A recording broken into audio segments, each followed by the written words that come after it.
আজি আমি মাটন পোলাও বনাম, আপোনালোকে ৰেচিপিটো চাব। মাটন পোলাও বনোৱাৰ কাৰণে মাটন, পিঁয়াজ, তেজপাত, আদা, নহৰু পেষ্ট বনাই লৈছোঁ। আমি তেল ঢালিছোঁ।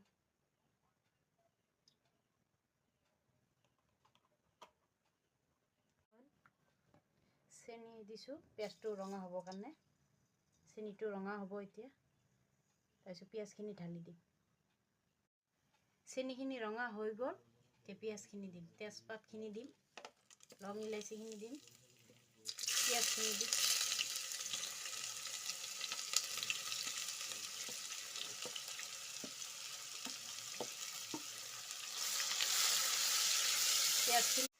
পিঁয়াজখিনি ভাজি আছোঁ।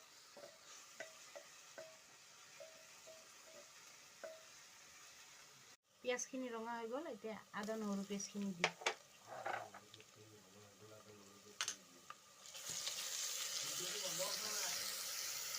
এতিয়া মাটনখিনি ঢালি দিম।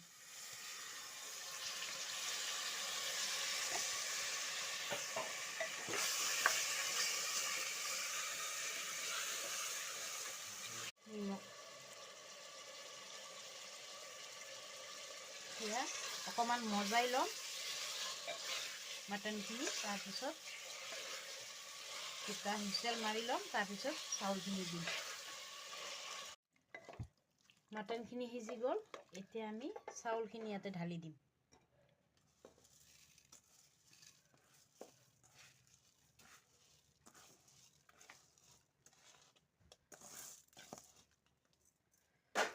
এতিয়া ভাল কৰি মিলাই ল'ম। চাউলখিনি ভাজা হৈ গ'ল, এতিয়া আমি ইয়াতে গৰম পানী ঢালি দিম।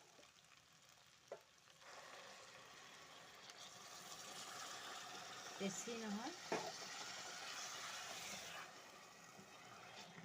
এতিয়া আমি কুকাৰত ঢাকনিটো লগাই দিওঁ। ঢাকনিটো লগাই দুটা হুইচেল মাৰিম।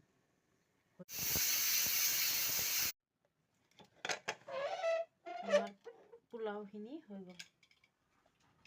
এতিয়া আমি একবাৰ চাওক কি ধুনীয়া পোলাও হৈছে।